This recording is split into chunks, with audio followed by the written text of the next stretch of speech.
Muito bem, continuando aqui a nossa aula, vamos falar aqui um pouquinho dos requisitos técnicos para a conexão da usina.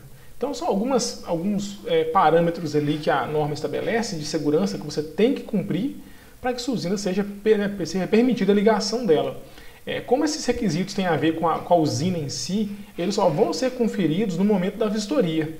Então, aquela parte do parecer de acesso ali, tudo, essa parte não entra. Só depois que a obra está concluída e que a CEMIG vai na sua casa verificar se você construiu a usina de acordo com o que a norma indica. E essas aqui são indicações da norma. Lembrando que essas indicações vão ser apenas para a conexão de usinas fotovoltaicas ou de usinas eólicas que atuem com inversores. Porque tanto usinas térmicas quanto eólicas e térmicas, elas podem ser do tipo que operam com um gerador mesmo, uma máquina elétrica que gira, rotativa, que gera energia elétrica. Nesse caso, é um pouco mais complexo do que isso aqui, porque são exigidos outros equipamentos de segurança. A vantagem do inversor é que dentro dele já vem uma série de dispositivos que garantem a segurança da instalação. E no caso de geração por máquina elétrica, esses componentes têm que ser comprados à parte e instalados à parte. Então pode ser que a gente veja isso em outro momento ou em alguma atividade, em outra ocasião. Então basicamente é o seguinte, essa imagem que vocês estão vendo, basicamente mostra como que é feito a ligação do seu gerador.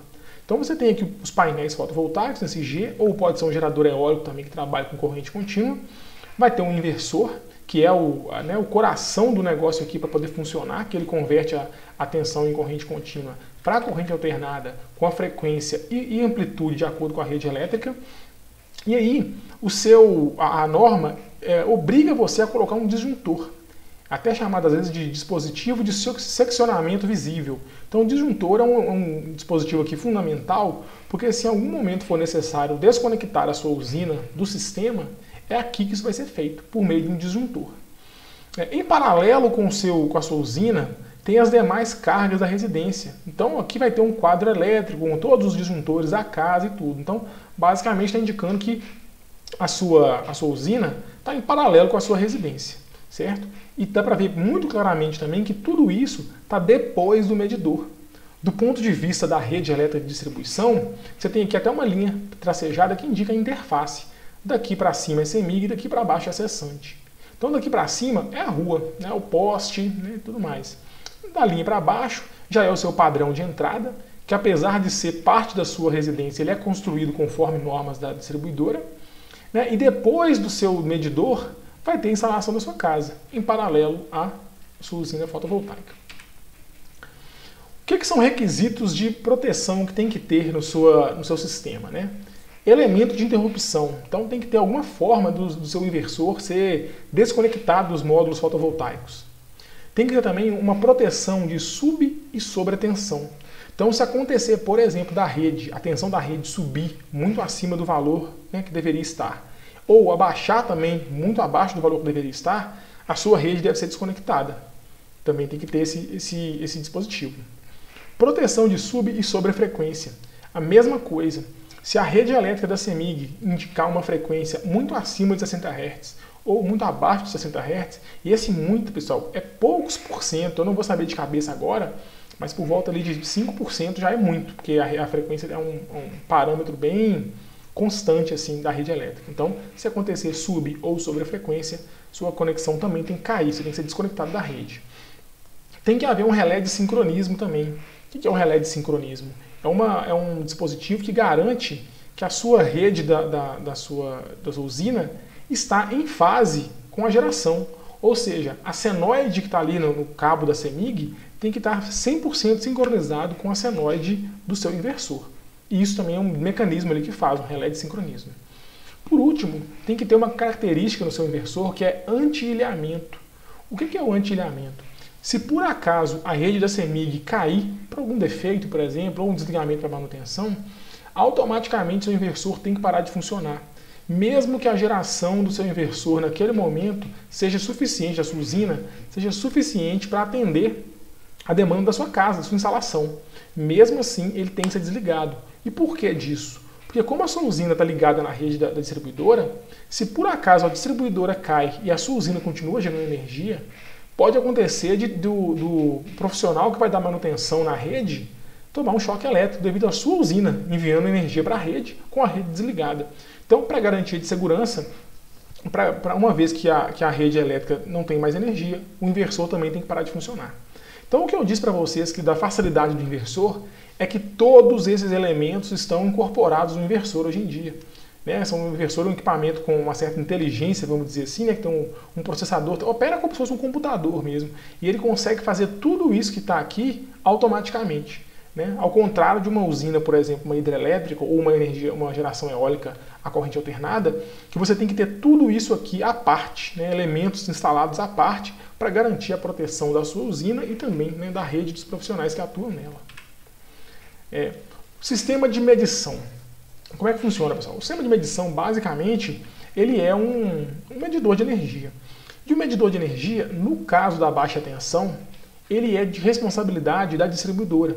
Então, o medidor não é do cliente, o medidor é da distribuidora. Ele é fornecido, se acontecer algum defeito, a distribuidora tem que substituir. Então, no caso de cliente de baixa tensão, sempre que acontece uma substituição de medidor, inclusive na geração distribuída, que o medidor é bidirecional, a substituição é garantida por lei, pelas regras do jogo aí, pela própria distribuidora. Então é ela que tem que fornecer sem nenhum custo para o cliente. Outro ponto importante é o padrão de entrada. Como eu expliquei para vocês anteriormente, o padrão de entrada é aquela caixa ali que abriga o seu medidor e o disjuntor geral da sua instalação. E esse padrão de entrada, ele é padronizado. O nome dele é padrão, mas ele é padronizado. E dependendo do nível de potência, do nível de tensão que a unidade consumidora é atendida, esse padrão de entrada tem um formato diferente. Principalmente no que diz respeito ao tamanho dessa caixa, quando se fala de baixa tensão. Quando é alta tensão, aí é bem diferente, mas no caso de baixa tensão, basicamente é o tamanho da caixa, porque muda o tamanho do medidor, às vezes tem medição indireta, com o transformador de corrente de tensão aqui dentro, mas então é outra história. Então, o que acontece é que para você poder instalar uma geração distribuída, o seu padrão de entrada tem que estar de acordo com a norma. Então tem uma norma lá, ND 5.1, 5.2 ou 5.5, que explica, dependendo do tipo de instalação que você tem, qual que é o tipo de padrão que você tem que construir. E se não estiver dentro da norma, a CEMIG pode se negar a fazer a substituição do medidor. E aí vai caber o cliente fazer uma obra de adequação para colocar o padrão de entrada dentro da norma atual para que essa substituição possa ser feita. Então, essas obras, pessoal, só são necessárias quando o padrão de entrada está fora da norma da época que a instalação foi feita. Então a CEMIG não pode chegar, por exemplo, vou dar um exemplo claro aqui, que eu instalei uma usina na minha casa. Então a minha casa foi construída 30 anos atrás. Então o padrão de entrada dela não está dentro da norma atual, está numa norma antiga. Só que era a norma que era vigente à época. Então a CEMIG não pode me obrigar a fazer um padrão novo, seguindo as normas atuais, porque na época da construção a norma foi atendida. Agora, se tivesse alguma coisa errada com o meu padrão, em relação à norma da época, eu teria sim que fazer essas obras. Então, o que pode fazer, além desse caso, que o consumidor providencia algumas obras ali no padrão? Aumento de potência. Então, se você solicitar aumento de potência junto com a instalação da usina e o seu padrão não atender a potência nova que você quer, você tem que fazer a obra. Inviabilidade de instalação. Se tiver alguma coisa ali que impeça, o padrão estiver muito deteriorado com o tempo, alguma coisa do tipo, também você pode ter que refazer o padrão. Padrão fora de norma, que é o que eu acabei de explicar. E alguma irregularidade ou segurança. Se tiver alguma coisa ali irregular ou alguma condição que torne a instalação insegura para o agente da CEMIG que vai substituir o medidor, isso também pode ser relatado, reportado e você pode ser obrigado a refazer o seu padrão de entrada. E por fim, pessoal, para terminar a aula, é também obrigatório os seguintes itens aqui. Aterramento. Então tem que ser feito o aterramento seguindo normas. A gente sabe da norma 5410, instalações elétricas de baixa tensão, que toda parte que possa ficar viva, energizada por causa de algum acidente, ela tem que ser aterrada. Então nesse tipo de instalação não é diferente. Pode ter eletrodutos metálicos que tem que ser aterrados, conduletes metálicos, pode ter a própria carcaça dos módulos e do inversor. Aí geralmente os próprios fabricantes indicam a forma certa de fazer. Então tem que ter aterramento para questão de segurança. Proteção contra curto-circuito. é recomendável. Então é recomendável que tenha lá um disjuntor, tanto na parte de corrente contínua, quanto na parte de corrente alternada, porque caso ocorra uma sobrecarga ou um curto-circuito, esse disjuntor, ou até um fusível mesmo, proteja a instalação. Então, esse não é obrigatório, é apenas recomendável, mas a maioria das usinas vai ter isso. Proteção contra surtos de tensão, também é recomendável. Se cair um raio, por exemplo, na rede elétrica, e esse raio de alguma forma, né, chegar na sua instalação, existe um equipamento que chama dispositivo de proteção contra surto, também conhecido como DPS, que ele atua na proteção desse tipo de sistema, né? Ele faz a descarga como é que eu posso dizer? A descarga atmosférica que caiu num poste, por exemplo, que chegou na sua instalação, ele encaminha essa descarga para a terra. Então ele é fundamental também para a proteção de instalações elétricas em geral, né? Bem comum hoje em dia. Ele também é recomendável, não é obrigatório, mas é bem recomendável que se coloque, porque, né, causa grandes prejuízos esse tipo de acidente. E por fim, tem a sinalização de segurança, que é feito por meio de uma placa como essa.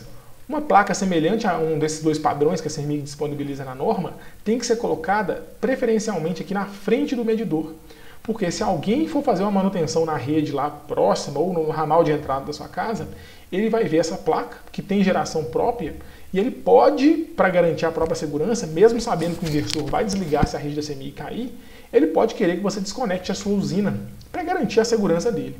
Então, é sempre importante essa placa, e a CEMIG só faz a ligação, a substituição do seu medidor se essa placa tiver sido instalada. Beleza? Então, a aula de hoje era isso, né? Espero que tenha sido bem esclarecedora para vocês, e até a próxima aula.